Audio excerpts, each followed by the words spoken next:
My last theme is going to be the private and the public. I started by saying that the presumption that sex was a private matter was born in the 18th century. It's also the point at which the essential distinction between the private and the public is developed. And ever since, we've been grappling with the question of where exactly to draw the line in sexual matters. Unsurprisingly, the first and the loudest advocates of sexual privacy were naughty politicians. This is the Earl of Sandwich, the great gambler, the inventor of the sandwich, and also a great man about town. It was nobody's business whether he was faithful to his wife or not. He harumphed in the 1780s, having spent decades sleeping his way around London. Other people should forgive my weaknesses when they do not interfere with my conduct as a public man. Public conduct and private character, it was now argued, were two distinct, unrelated things. Unfortunately for the politicians and public men, this was also exactly the moment at which the mass media were invented and came into being.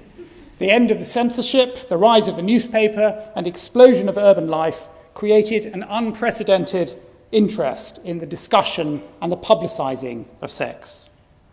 So from this point onwards, sex also became ever more public. I can't resist showing you this picture, which is an 18th century bit of expose reporting, and I love the caption. It simply says, "Miss Roberts sitting naked in Lord Grosvenor's lap at the hotel in Leicester Fields." Now, all the tricks of the modern mass media were born at the same time as the mass media. They were invented in the 18th century. For example, in the 18th century, people were endlessly, anonymously reviewing their own books. James Boswell, great example, would write something anonymously. He would dedicate it to himself, fulsomely, pages and pages in dedication at the beginning to James Boswell, great guy. And then he would review his own work anonymously in the papers and hail it as a book of great genius. Or another great example, Mary Rudd, a courtesan of the mid-18th century, actually a lover at some point of Boswell's, also anonymously reviewed one of her own books and hailed it as, quote, one of the most spirited and at the same time the most elegant and temperate compositions ever written. Although this may be regarded as a puff for the book, she concluded, it is, however, different from all other puffs in one respect. It is literally true. And so all this combines to make the 18th century equally the first age of celebrity memoirs. Let me give you one example. This is a celebrity called Margaret Leeson. This is her in her prime when she was one of the leading courtesans of 18th century Dublin. A few decades later, she found herself down on her luck. So what does she do? Like any modern celebrity since then, she cashes in by writing her memoirs. In 3 volumes, over several years and hundreds of pages, she spills the beans. She tells everything. Her early seduction, her lovers, their love letters, which she happens to have kept, stories about hijinks and high places, endless stuff. No wonder it was a great bestseller. And there were many like that. All this was very bad news for politicians who jilted their lovers. By 1806, when the Duke of York foolishly cast off his mistress, Mary Ann Clark, without an adequate financial settlement, kiss and tell stories had become big business, and Miss Clark knew immediately what to do. She set to work with gusto. First, she colluded in several ghost-written pamphlets excoriating the royal family. Then she penned and had printed 18,000 copies of a sensational memoir, complete with the Duke's love letters to her. And at that point, he cracked.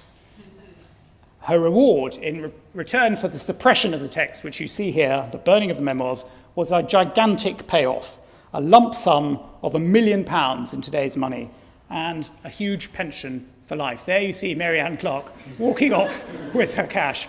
There you see her printer and her publisher saying, "Ooh, I got 1,500, I shall make 1,000." And there you see the 18,000 copies being consigned to the flames. The royals themselves were no better. When a few years later, George IV tried to divorce his wife, Queen Caroline, for infidelity, she struck back with a huge campaign of public mudslinging about his own affairs.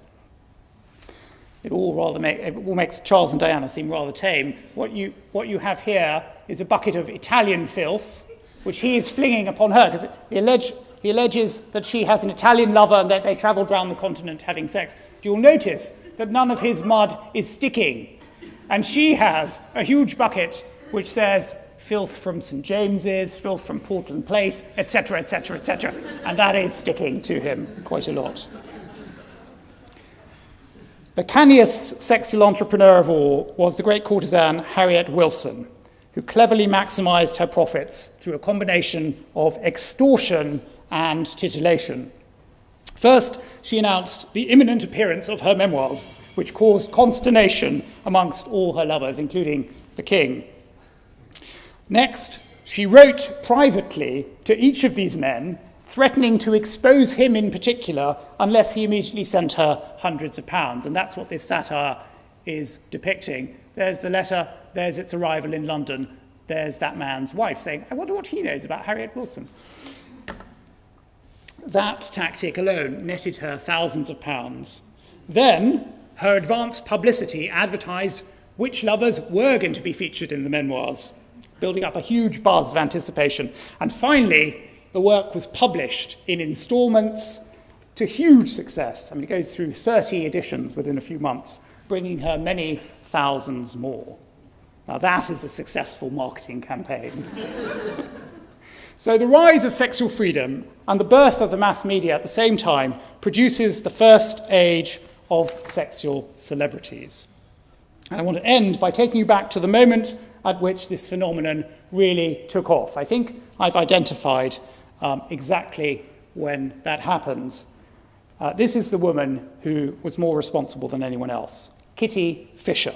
In 1759, she was the most famous sexual celebrity in the world. Every move she made was chronicled in the newspapers. Everything she did was reported.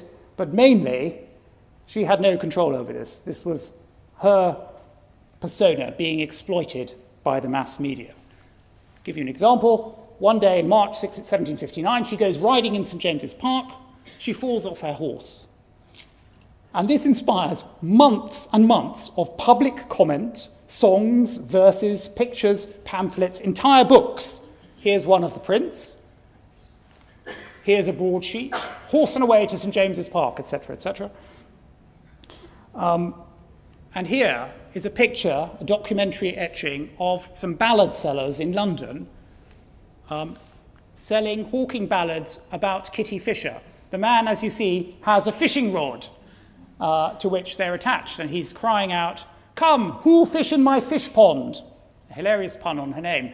And here is his family singing the ballads about Kitty Fisher. All this incensed Kitty Fisher so much that she did an unprecedented thing. She took out an ad in the main newspaper in London in which she complained about being constantly exploited by mean, ignorant, and venal wretches who impose upon the public spurious memoirs, spurious pictures, all these things that claim to be about her but are just made up. That's the first thing she does. And then, a few days later, she goes to see this man, Joshua Reynolds, the greatest portrait painter of his age, the greatest image maker of the 18th century. And together, they take her image in hand. They start to create endless pictures of her. She sits for these beautiful compositions, not just by Reynolds, but by many other artists. Those are exhibited to the fashionable world so that people can see her as she wants to be seen. Here she is as Cleopatra, trying to impressing Mark Antony by dunking a priceless pearl in wine. And there on the right is one of the mass market engravings that are immediately rushed out so that people in their thousands can buy pin-ups of Kitty Fisher, as they later then did of every other celebrity in their thousands. You could even buy this tiny, tiny image, it's about that big, for a man to put in his pocket watch, so that instead of carrying around your sex symbol on your mobile phone, 18th century man would keep her concealed in his pocket watch or in his snuff box and just open it whenever he felt like gazing upon her. I want to end with this image, which is the image on the front of my book. It's my favourite image of Kitty Fisher, and it epitomizes all these things. There we see her gazing out seductively at us. There we see another hilarious pun on her name, Kitty Fishing. But most importantly, look there. That is a reflection of a window. That reflects the window of the room in which she is standing. It reflects her life in a goldfish bowl. And very, very dimly, you can just see there a crowd of people pressing in upon her, peering in, trying to get a glimpse of her. It's a wonderful epitome of the nature of modern celebrity and of the new world that was created by the first sexual revolution. Thank you very much.